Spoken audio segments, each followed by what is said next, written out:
Joca, o pescador de arroio de sal, por Cátia de Oliveira Silveira. Há muitos anos viviam algumas famílias no vilarejo de Estância do Meio, na costa da Lagoa Itapeva. A família de Joca era uma delas. Viviam naqueles campos o pai, senhor Leopoldino, a madrasta Geltrudes, os irmãos e sua jovem esposa, a Zefinha. Seu Dino, como era mais conhecido, e Joca estavam sempre juntos na lida do campo, no cultivo das lavouras de milho, mandioca, batata doce, além do cuidado com os animais. Nas horas vagas, pescar na lagoa era a maior diversão. Usavam linhas de pesca amarrada nos pés de piri, caniços, armadilhas de cipó. E nos períodos de enchente, quando as águas invadiam o campo, caçavam os peixes com uma tocha e facão durante a noite. A luz do fogo atraía as traíras, jundiás, carás e outras espécies que eram fartas. Naquela época, para fazer as compras era necessário atravessar a lagoa de canoa em busca dos produtos que não eram produzidos pela família e pela vizinhança.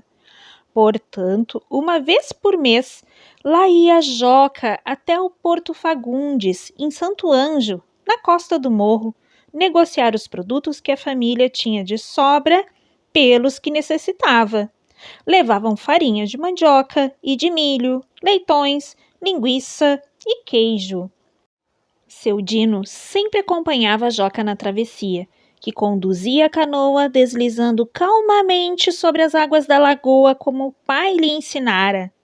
O vento fresco da manhã de verão dava indícios de que a travessia seria calma, e lá iam os dois. No engenho, negociou um leitão por açúcar, rapadura, melado e puxa-puxa para a gurizada.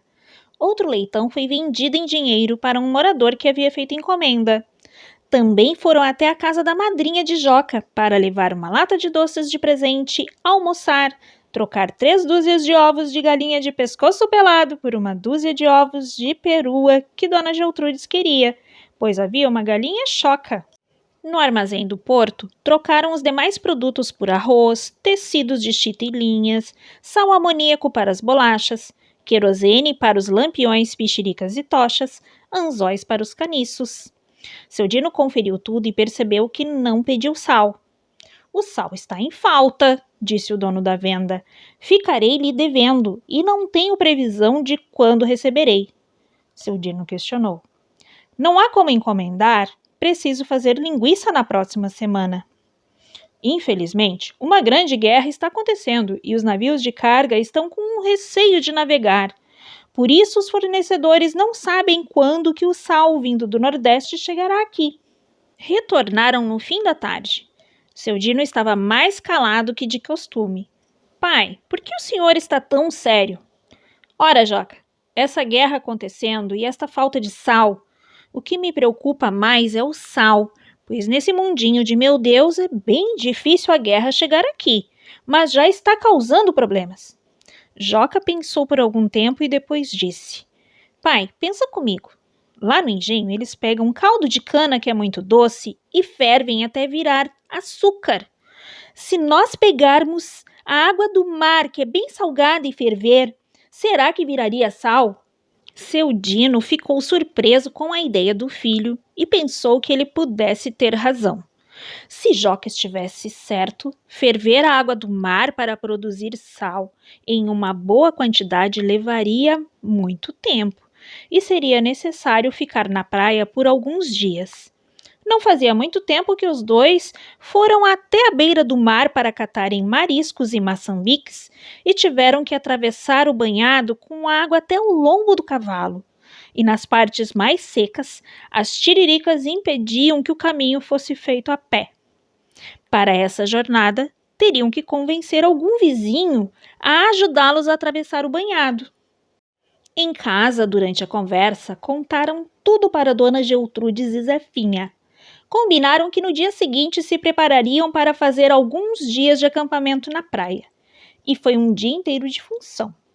Seu Dino foi no vizinho seu Zé, sogro do Joca, levar as notícias e convidá-lo para tal aventura. Os dois vizinhos saíram a cavalo para procurar um caminho que não estivesse alagado. Já fazia mais de um mês que não chovia e isso ajudaria muito. Enquanto isso, Dona Maria, mãe da Zefinha, e Dona Geltrudes combinaram de cozer juntas os pães, roscas, bolachas e merengues que levariam para a estada na praia.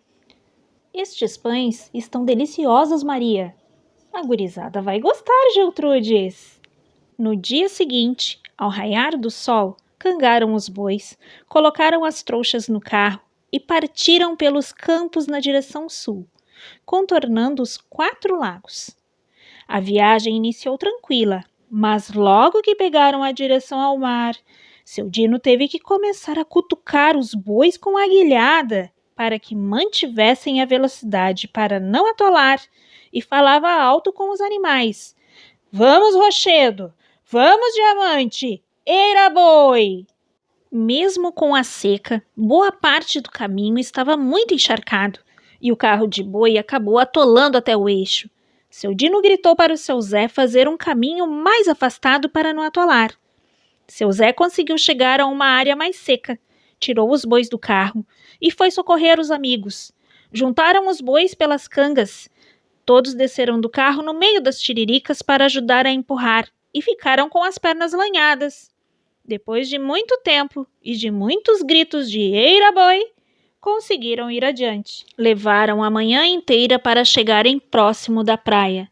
Quando viram o mar, as crianças saíram correndo para se refrescar. Para os que não conheciam, era impressionante aquela imensidão. Seu Dino, o que tem do outro lado dessa lagoa salgada? Dá para ir de canoa? Perguntou Zefinha. Seu Dino riu alto e respondeu com paciência. Este aqui é o Oceano Atlântico. Lá no outro lado ficam as terras de onde vieram nossos antepassados. Mas não tem como ir de canoa, só de navio, e muitos dias de viagem. Como os navios que chegam ao porto na costa do morro? Continuou indagando a moça que via o mar pela primeira vez. Muito maiores, Zefinha. Na lagoa são barcos pequenos que navegam. Ela é muito rasa. Montaram acampamento embaixo de uma figueira, perto de um arroio com águas muito cristalinas, perfeitas para que pudessem beber. A gurizada catou lenha nos arredores para a fogueira. As mulheres prepararam um café de chaleira para acompanhar a farofa de galinha no almoço. Os homens tiraram os bois da canga e descarregaram os carros. Durante a tarde, encheram o tacho de ferro e começaram a ferver a água do mar, que foi coada num pano de prato para remover a areia. Cataram mariscos, maçambiques e tatuíras de rabo mole para o espinhel. E já fizeram a primeira pescaria. Depois de horas com a água do mar fervendo e evaporando, todos ficaram espantados, pois no fundo do tacho estava formando uma pequena quantidade de uma pasta. Era o sal! A experiência deu certo! Enquanto as mulheres cozinhavam os mariscos e maçambiques para fazer paçoca, as crianças foram tomar banho no arroio. Ao voltarem, ajudaram as mulheres a remover as cascas e prepará-los. Joca limpou os peixes e Zefinha fritou na banha de porco. A noite estava muito quente e foi muito agradável dormir ali, ao som do mar e das águas do arroio.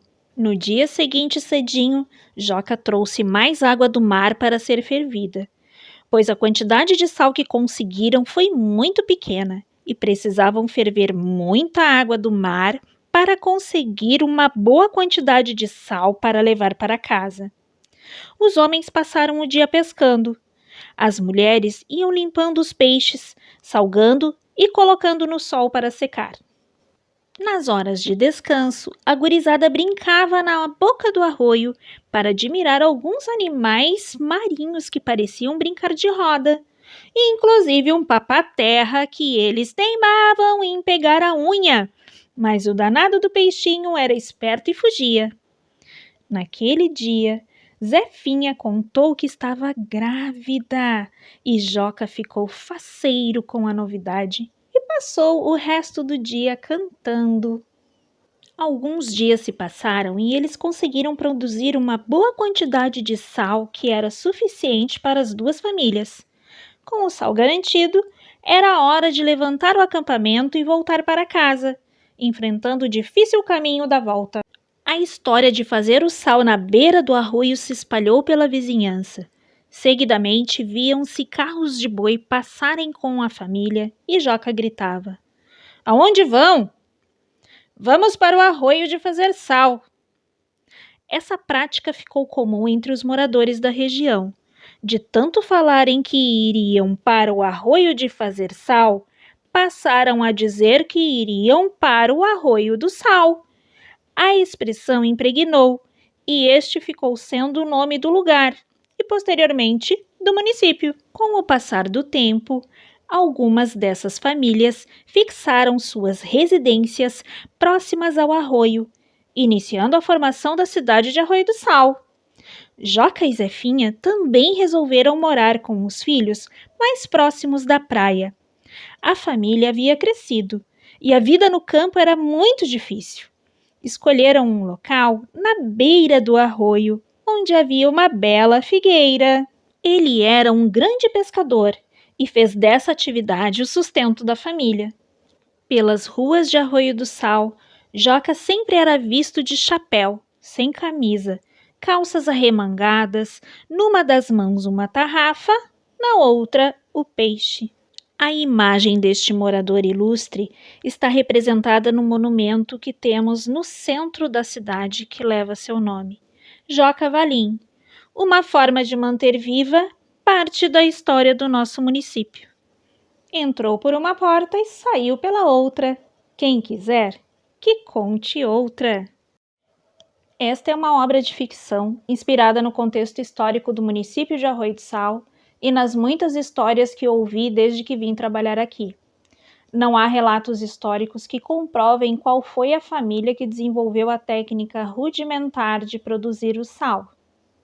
Por se tratar de uma obra em homenagem ao senhor João Alves Valim, os personagens são reais, porém, os fatos atribuídos a eles são fictícios.